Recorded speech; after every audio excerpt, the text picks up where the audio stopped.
When I first moved in with Jake, I thought I was stepping into the perfect chapter of my life. I had just turned 29, had a stable marketing job at a mid-sized company downtown Chicago, and felt like I was finally on track. Our apartment was cozy, modern touches, a little balcony overlooking the street, IKEA furniture, a collection of houseplants that Jake insisted he would take care of.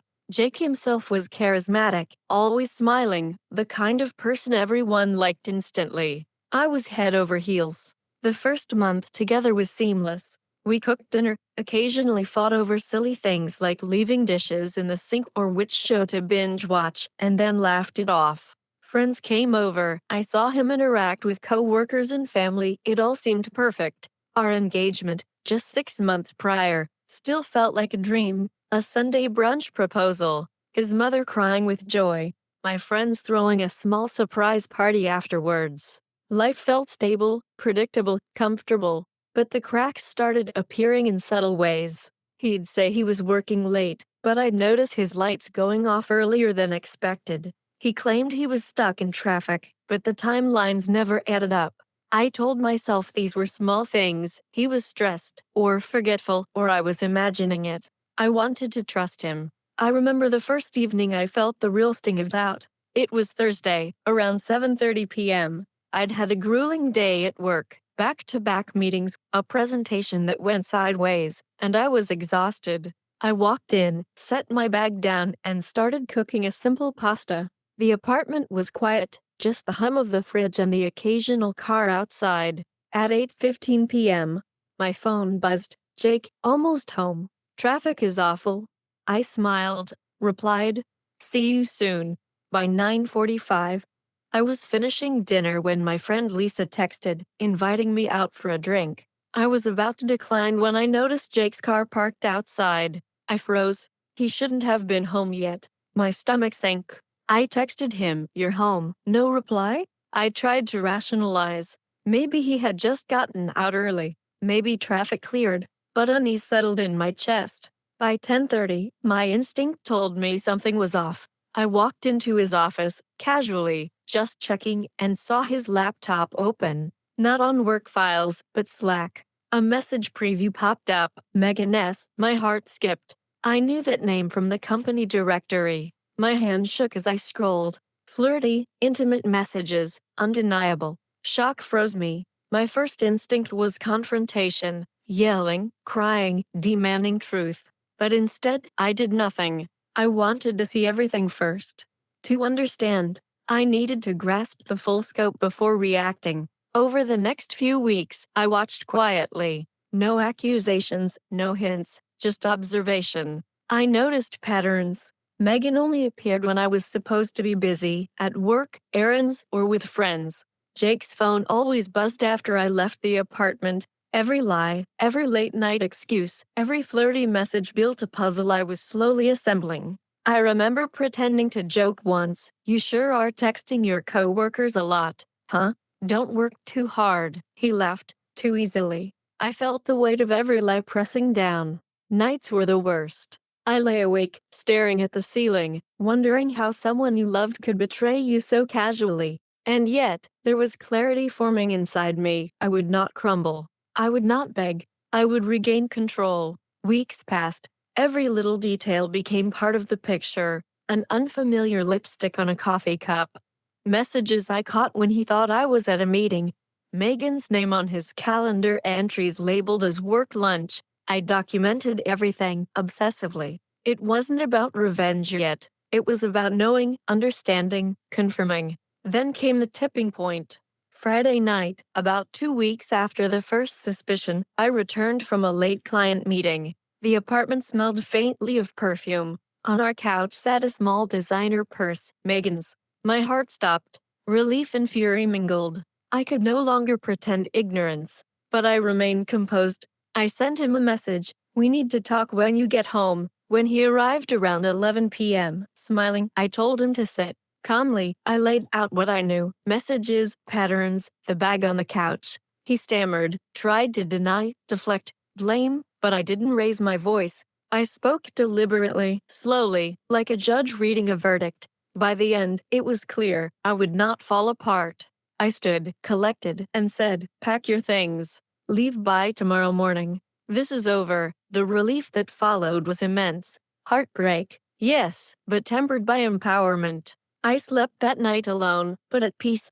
The next morning, I woke up with a strange mix of dread and determination. Jake was still asleep beside me, oblivious to the storm I had quietly built in my mind. I poured myself a coffee, staring out the balcony at the city below. The streets were waking up, cars honking, the smell of fresh bagels from the corner shop drifting in. Life went on, but inside me, everything had shifted. I could no longer see him the same way. That day, at work, I barely focused. My marketing team was presenting campaign strategies for a new client, but my mind kept drifting to Jake. I kept checking my phone, half expecting messages, half expecting nothing. Lunch came and went. I grabbed a salad from the corner cafe, trying to act normal, trying to convince myself I was okay. But I wasn't. By evening, I had set my plan. I wouldn't confront him until I had gathered every piece of evidence I could. Subtle, quiet, methodical. I knew the signs now. Slight delays in his texts, subtle defensiveness, unusual interest in his phone.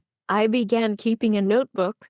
Every suspicious text, every suspicious outing, every late-night call. I wrote down dates, times, little observations that seemed insignificant at first. The next week was torture. I watched him closely, like a detective piecing together a case. He would come home from late work meetings, shoulders tense, trying too hard to seem casual. Once, I found a lipstick mark on a coffee mug.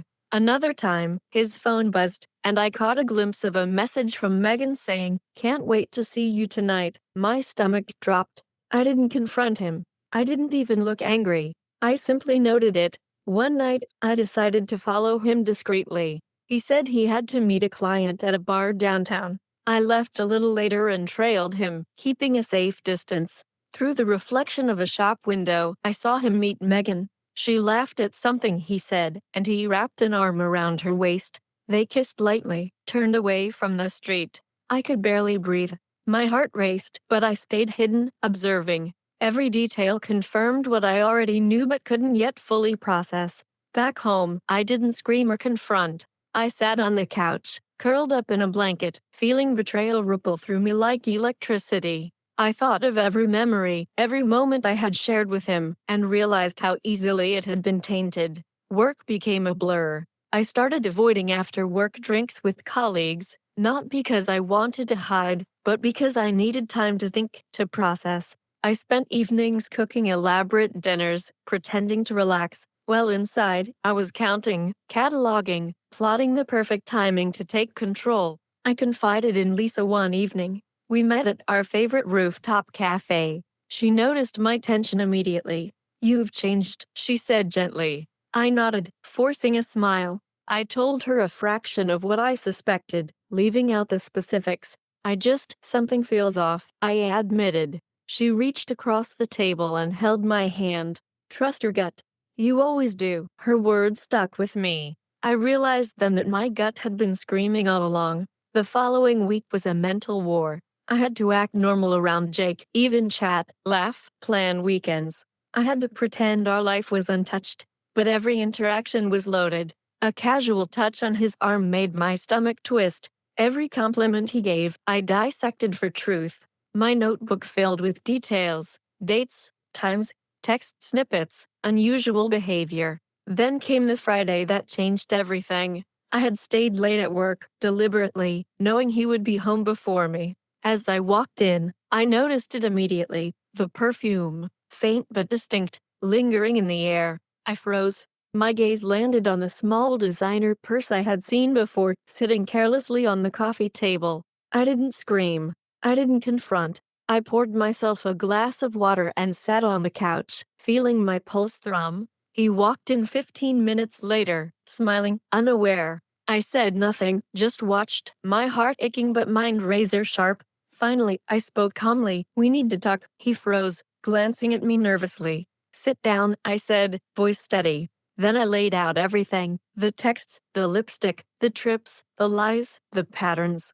I didn't yell, didn't cry. I simply spoke, detailing, explaining, cataloging the betrayal in words. He tried denial, excuses, deflection. But I wasn't shaken. I had spent weeks preparing, gathering, observing. I saw through every word. I saw the fear in his eyes as he realized I wasn't the girl who would crumble. I was no longer under his control. By the end, I said quietly but firmly, "Pack your things. Leave tomorrow. This ends now." I watched him gather his belongings, heavy steps, silent apologies he didn't dare speak aloud. I felt no glee, no satisfaction, only clarity. I had regained control. I had survived. I had won. The morning after Jake left, the apartment felt unbearably quiet. Sunlight spilled across the wooden floors, but I barely noticed. I poured myself coffee, staring at the balcony, trying to process the surreal emptiness. For the first time in weeks, I was alone, but it was a different kind of alone than before.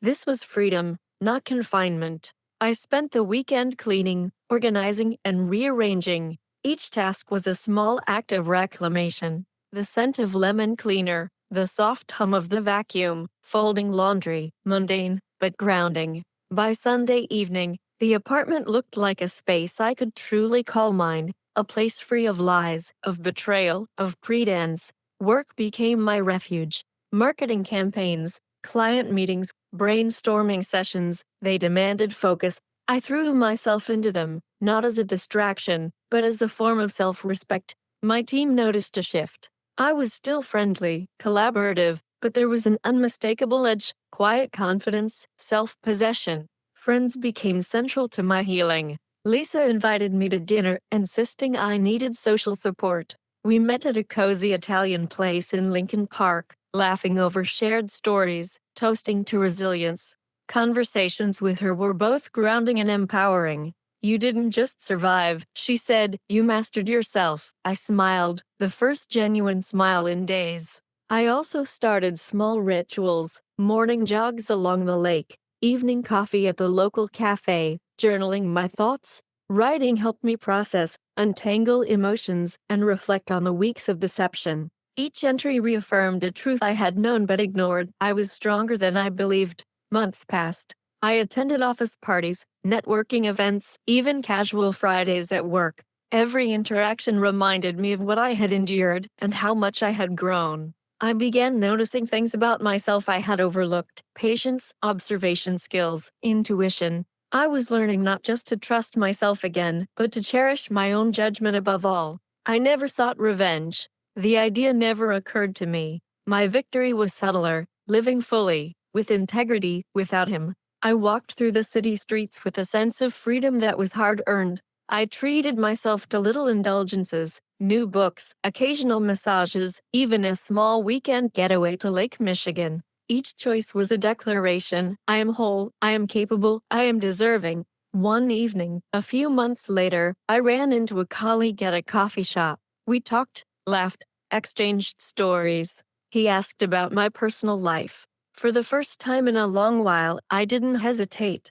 I didn't feel the need to protect anyone else's secrets. "I'm doing great," I said simply. And I meant it. The memory of Jake's betrayal remained, but it no longer held power. I had transformed grief into insight, confusion into clarity, anger into purpose. I had watched, waited, endured, and finally emerged, not broken, but stronger. Sometimes, when I reflect on those weeks, I realize that the true lesson wasn't about him. It was about me, about noticing the signs, trusting my instincts, and ultimately, claiming my own life back. There was no public spectacle, no screaming confrontation in the middle of a city street, just quiet, deliberate, undeniable victory. I rebuilt my life piece by piece: friends, work, routines, small joys.